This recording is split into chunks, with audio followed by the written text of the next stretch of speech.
Hello students, welcome to maths class. देखिए, last में हम पढ़ रहे थे गामा फंक्शन, जिससे हमने शुरुआत की थी हमारे इंटीग्रल कैलकुलस की।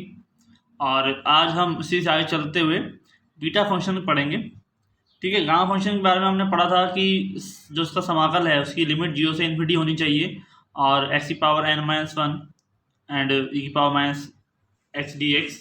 ठीक है, तो यहाँ पर अब बीटा फंक्शन की बात हो रही है। देखिए क्या होता है, जो बीटा फलन है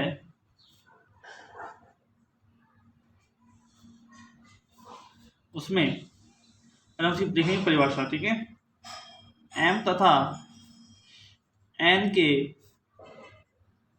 धनात्मक मानों के लिए, ठीक है, धनात्मक मानों के लिए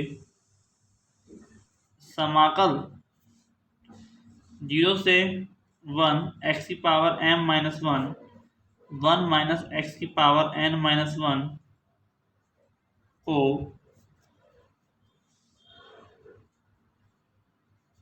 बीटा फलन कहते हैं। ठीक है, हम क्या कहते हैं इसको, बीटा फलन कहते हैं। तो m तथा n का फलन होने के कारण, m तथा n फलन होने के कारण हम इसको क्या लिखते हैं, इसे बीटा एम एन ऐसे, ठीक है, इस पर लिखा जाता है, इसको द्वारा व्यक्त किया जाता है। ठीक है, एम और एन का मान क्या होना चाहिए, पहली बात तो पॉजिटिव होना चाहिए, नेगेटिव के लिए काम करेगा नहीं। और फॉर्म क्या होना चाहिए, 0 से 1, लिमिट होनी चाहिए 0 से 1। ठीक है, ये भी समाकल करता है के लिए यूज में आता है, उससे पहले वाला जो है वो भी समाकल के लिए यूज में आता है, कौन, गामा फंक्शन। ठीक है, तो x की power m minus one, 1 minus X की पावर n माइनस वन को हम कहते हैं बीटा फलन। क्लियर, m और n का फलन होने के कारण इसे हम बीटा एम एन द्वारा व्यक्त करते हैं। क्लियर, यानी कि बीटा एम एन क्या हो जाएगा, बीटा की जो वैल्यू है वो हो जाएगी 0 से लेकर 1, 0 से 1 एक्स की पावर 1 माइनस एक्स की power n minus one into D x. ठीक है, तो बीटा m और n के धनात्मक मानों के लिए समाकल x की power m minus one, 1 minus X की पावर n माइनस वन। ठीक है, ये सब चीज़ें आपने यहाँ पे देख ली है। क्लियर, कहीं कोई दिक्कत नहीं। अब हम बीटा एम एन के लेते हैं गुणधर्म भी है। ठीक है, बीटा फलन के गुणधर्म, क्योंकि बहुत काम की चीज़ है ये बीटा फलन के, क्योंकि सवालों में काम में आते हैं आपके पास। और पढ़ाई जो है आप लोग वैसे करिए जैसे आप पहले करते आ रहे थे, क्योंकि आगे के बारे में कुछ पता नहीं है। आगे के बारे का मतलब कि कब तक आपकी ऑनलाइन क्लासेस चलेंगी, कब आपके एग्ज़ाम होंगे, कब क्या होगा। ठीक है, जिस हिसाब से हालात चल रहे हैं उस हिसाब से आप लोग थोड़ा सतर्क भी रहिए, घर पे रहिए, बाहर फालतू में ना निकले, चाहे आप गांव में हो चाहे आप शहर में हो। ठीक है, ऐसा नहीं कि गांव में होता नहीं है, ऐसा ऐसी जो अफवाह है मन में ना रखे कि गांव में रहते हैं हमें तो कुछ हो सकता ही नहीं है। ठीक है, तो देखिए beta M N equal to beta N M, ये बराबर होता है, चाहे बीटा एम एन लिखो या बीटा एन एम लिखो, यानी कि एम माइनस वन इसकी जगह आ जाए और एन माइनस वन इधर आ जाए, तब कोई फर्क नहीं पड़ने वाला। कैसे, देख लीजिए, हमने कहाँ से कहा कि beta M N equal to 0 to 1 X की पावर m माइनस वन और 1 माइनस एक्स की power n minus one D X होता है। ठीक है, तो हमारे पास इसमें उल्टा कर दिया, इसको मैंने कर दिया 1 से 0। ठीक है, 0 से 1 की जगह मैंने क्या कर दिया, 1 से 0 कर दिया, और मैंने यहाँ रख दिया x equal to 1 minus Y. इसे उल्टा रखा नहीं है मैंने यहाँ पे लिमिट चेंज करी है। लिमिट चेंज करना आपको लोग आता है ना, देखो यहाँ पे किसकी लिमिट है, ये x की लिमिट है। x की लिमिट क्या है, x बराबर 0 से x बराबर 1, तो x बराबर 0 मैं रखूँगा यहाँ पे, तो y का मान क्या आ जाएगा, वाई इक्वल टू 1, ठीक है।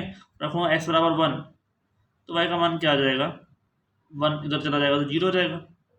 तो लिमिट जो है वो अब क्या हो गई, 1 से 0 हो गई, क्योंकि 0 रखने पर 1 आया और 1 रखने पर क्या आया, 0 आया, राइट, है ना। तो इस हिसाब से हमारे पास क्या हो गया, ये इस कंडीशन में हमने क्या कर लिया, सो चेंज कर लिया। तो यहाँ पर क्या हो जाएगा, 1 माइनस वाई, एक्स की जगह पर क्या रख दूंगा, 1 माइनस वाई की पावर m माइनस 1, और यहाँ पर क्या हो जाएगा आपके पास 1 माइनस वाई की पावर n माइनस 1, और dx की जगह पर क्या आ जाएगा, माइनस के dy, ठीक है। dx की जगह पर क्या आ जाएगा, माइनस के dy, तो यहाँ रख दूंगा मैं माइनस के dy। तो यह देखिए आप 1 माइनस वाई की पावर m माइनस 1, 1 से 1 cancel, minus minus plus, Y की पावर n माइनस 1, माइनस चिन्ह लगा हुआ है, ठीक है। ये जाएगा माइनस के डी बाई, और माइनस चिन्ह को मैं हटा दूँ यहाँ से, और लिमिट लगा दूँ मैं 0 से 1 से 0 की जगह क्या हो जाएगा, वापस से 0 से 1 हो जाएगा। मैं माइनस चिन्ह को हटा देता हूँ तो वैल्यू जो है वापस से क्या हो जाएगी, 0 से 1 हो जाएगी। तो ये हो जाएगा 1 माइनस वाई की पावर m माइनस 1, वाई की पावर n माइनस 1, ठीक है, एंड डी बाई, क्लियर। अब देखिए आप यहाँ पर x की जगह पर m रख वाई जगह पर x रखने पे कोई फर्क पड़ता है क्या, कोई फर्क नहीं पड़ता, कि आप इस समाकल का रूल जानते हो ना। समाकल का रूल तो आप जानते हो कि x वाई की जगह पर x रखने पर, इनकी नोटेशन चेंज करने पर समाकल में कोई फर्क नहीं पड़ता। तो मैं जहाँ पर y आ रहा है वहाँ पर मैं रख सकता हूँ x की पावर क्या हो जाएगा, n माइनस 1, और 1 माइनस एक्स की पावर m माइनस 1, ठीक है। इसको मैं कर सकता हूँ बीटा n, क्योंकि पहले क्या लिखा हुआ है, n आ रहा है, तो पहले मैंने n लिख दिया, फिर m आ रहा था m लिख दिया, यानी कि n माइनस 1 जो है वो सिंपल वाली फॉर्म है। पहले क्या था, यहाँ पे m माइनस 1 था, अब क्या आ गया, n माइनस 1 आ गया। देख सकते हैं आप, जहाँ पर m था वहाँ पे n आ गया, जहाँ पे n था वहाँ पे m आ गया। इसलिए हम कर सकते हैं बीटा mn को बीटा n लिख सकते हैं, ठीक है, कोई दिक्कत नहीं, इजीली काम हो रहा है। तो ये मैंने आपको जो प्रूफ करके दिखाया, ठीक है, इसमें आप देख सकते हैं कि जो मैंने आपको प्रूफ करके दिखाया है ना, इसको प्रूफ पेपर में आएगा नहीं ऐसे ज़्यादातर, लेकिन हम आगे जो है वो सीसी गुणधर्म पढ़ लेते हैं, कि प्रूफ मोस्टली आपको नहीं मिलता है, आपको प्रूफ के बजाय स्टेटमेंट ही याद रखना होता है ना। तो देखिए अगला है हमारे पास कि बीटा जो mn है ना, वो beta m plus 1 n plus beta m n plus 1, इस रूप में लिख सकते हैं हम, ठीक है। बीटा m प्लस 1 n और बीटा m n प्लस 1, इस रूप में हम लिख सकते हैं, ठीक है। अब देखिए, अब हमें यहाँ पर जो मोस्टली पार्ट मतलब कि लेशन लेने वाले हैं वो है हमारे पास बीटा और गामा फंक्शन में संबंध, ठीक है। बीटा व गामा फलन में क्या संबंध होता है वो मैं आपको यहाँ पर निकाल के बताता हूँ, ठीक है। रिलेशन हम पढ़ रहे हैं यहाँ पे, बहुत ही अच्छा और बहुत ही इम्पोर्टेंट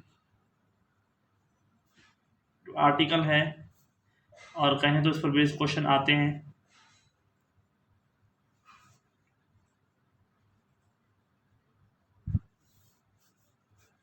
ठीक है।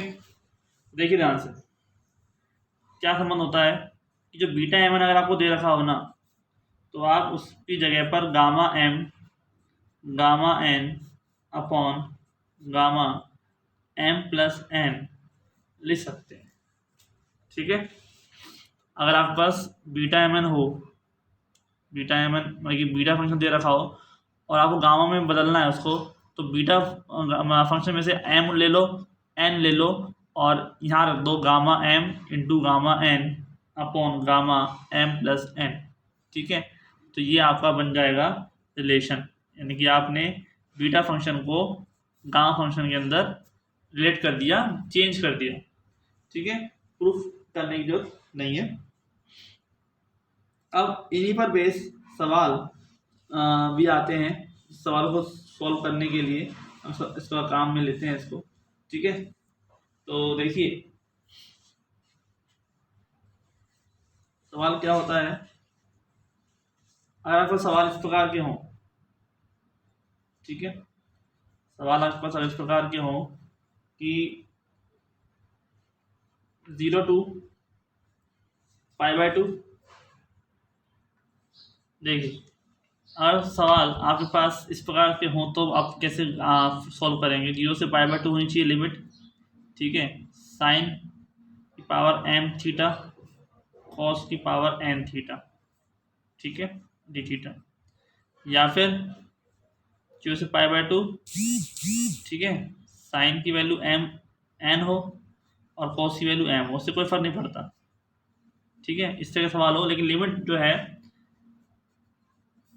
इस तरह का सवाल होने चाहिए और लिमिट m 0 से π/2 होनी चाहिए। ठीक है, m n किसी के ऊपर हो, इससे कोई फर्क वाली बात नहीं है। m और n तो आपको खुद को ढूंढने हैं। ठीक है, m और n तो आपको खुद को ढूंढने हैं कि कहाँ से आपको ये कौन कौन से इसके मान होंगे।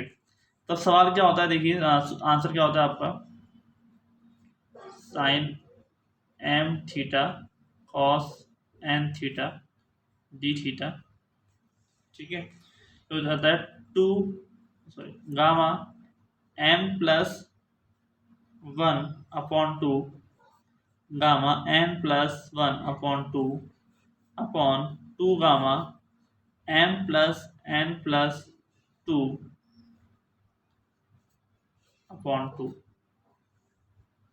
ठीक है, m उठाइए, यहाँ से n लीजिए, m में 1 जोड़िए, बटे में 2 कीजिए, गामा का फॉर्मूला लगाइए।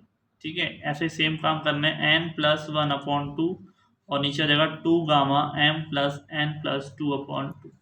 ठीक है, इसको हम सॉल्व करेंगे, लेकिन इससे पहले हम एक चीज़ और पढ़ लेते हैं इस फॉर्मूले से पहले। वो चीज़ भी इंपॉर्टेंट है क्योंकि इसके अंदर हमने अब तक जो सीखा है काम करना, हमने सीखा है कि गामा 2 की वैल्यू निकाल लेंगे फैक्टोरियल 1 करके, गामा 10 की वैल्यू निकाल लेंगे फैक्टोरियल 9 करके, ऐसे हमें करना आता है। लेकिन अगर आपके पास वैल्यू पूछी जाए गामा 2/3 की, गामा 1/2 की, गामा 1/3 की, तब आप कैसे निकालोगे। इस तरह की वैल्यू निकालना तो आपको आता ही नहीं है।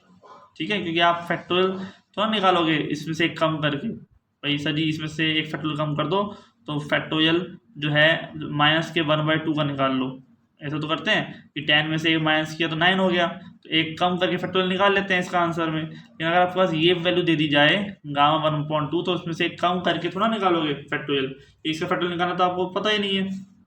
तो इसलिए हम क्या करेंगे, हम एक फॉर्मूला होता है हमारा द्विगुणित सूत्र, उसका यूज़ करेंगे। ठीक है, तो अभी हम फॉर्मूला पूरे पढ़ लेते हैं, उसके बाद हम इसके बारे में बात करेंगे। ठीक है, तो वो क्या होता है हमारे पास इस प्रकार का होता है कि gamma 1 minus n equal to gamma n into gamma 1 minus n, ठीक है, pi upon sine n pi. ठीक है, 0 से 1, n का मान 0 से 1 के बीच में। क्लियर, कोई दिक्कत नहीं। गामा n हो, गामा 1 माइनस n हो, दोनों का मल्टीप्लाई अगर आपको पास पता है तो उसकी value pi upon sine n पाई हो सकती है। ये बहुत ही इंपॉर्टेंट फॉर्मूला है। अभी आपको सारे इंपॉर्टेंट फॉर्मूले काम में आ जाएंगे, पता चल जाएगा कि कौन सा कहाँ पे काम में आता है, क्योंकि अभी हम करेंगे क्वेश्चन। ठीक है, क्वेश्चन करेंगे, उसमें अप्लाई करेंगे तो आपको समझ में आ जाएगा, सब कुछ आ जाएगा, आप टेंशन लेने वाली बात बिल्कुल भी नहीं है। ठीक है, तो अगर हम यहाँ पर देखिए n बराबर रखते हैं 1/2, ठीक है, ये रखते हैं n बराबर 1/2 रखते हैं, तो n बराबर 1/2 रखने पर हमारे पास ये हो जाएगा 1/2, ये हो जाएगा 1 माइनस 1/2। ठीक है, मतलब हमें इसकी वैल्यू निकालनी है, गामा 1/2 की वैल्यू निकालनी है, तो हम कैसे निकालेंगे, देखिए आप, पाई अपॉन साइन n की वैल्यू क्या है 1/2, तो ये हो जाएगा π/2। ठीक है, तो साइन π/2 कितना होता है 1 होता है, तो ऊपर वैल्यू क्या बच जाएगी, पाई बच जाएगी। अब वो वैल्यू इसकी चाहिए गामा 1/2 की चाहिए हमको, क्योंकि 1 माइनस 1/2 का तो भी वही आ जाएगा, गामा 1/2 का स्क्वायर। ठीक है, और पाई, तो गामा 1/2 की वैल्यू कितनी हो जाएगी, रूट पाई हो जाएगी ना। सोचिए पाई आ गया यहाँ पे, ये 1 में से हाफ जाएगा तो क्या बचेगा, 1/2 बचेगा। यहाँ भी गामा 1/2, यहाँ गामा 1/2, तो 1/2 का स्क्वायर हो गया। ठीक है, स्क्वायर यहाँ से हटाया तो यहाँ पे क्या आ गया, रूट लग गया, लग गया ना रूट, तो रूट लग गया, मतलब आपका मान याद रख लो कि गामा 1/2 का मान कितना होता है, रूट पाई होता है। हम इसमें n बराबर 1/3 रख के और सारे मान रख के भी इसको सॉल्व कर सकते हैं। ठीक है, हमने भी क्या रखा है, वही 1/2 रखा है ना, हम इसके अलावा और भी मान रखेंगे इसके अंदर, तो हम बस ये भी सॉल्व हो जाएगा। तो इस तरह से आपके पास जो फॉर्मूला है वो मिल जाता है। इसके अलावा इसमें एक फॉर्मूला और भी है, वो मैं आपको यहाँ पे दिखा देता हूँ कि मैं अगर इसको n से गुणा कर दूँ, ठीक है, समीकरण नंबर इसको 1 मान लो, उसको मैं n से गुणा कर दूँ तो ये हो जाएगा n इन गामा n 1 - n बराबर n पाई अपॉन साइन n पाई। ठीक है, ये फॉर्मूला हो जाएगा। ठीक है, और n गामा n क्या होता है, गामा n+1 या 1 + n एक ही बात है, तो ये जाएगा n पाई अपॉन साइन n पाई। तो हमने एक फॉर्मूला और बना दिया। ठीक है, तो बहुत सारे फॉर्मूले बन सकते हैं, ऐसी बात नहीं है, आप तो बस समझते जाइए। ठीक है, ये भी आपका फॉर्मूला तैयार है। तो सब फॉर्मूलेस का हम यूज़ करेंगे, अभी और भी है, और सवाल करते हुए। तो आज के इतना ही रखते हैं, मिलते हैं फिर नेक्स्ट लेक्चर में। Thank you.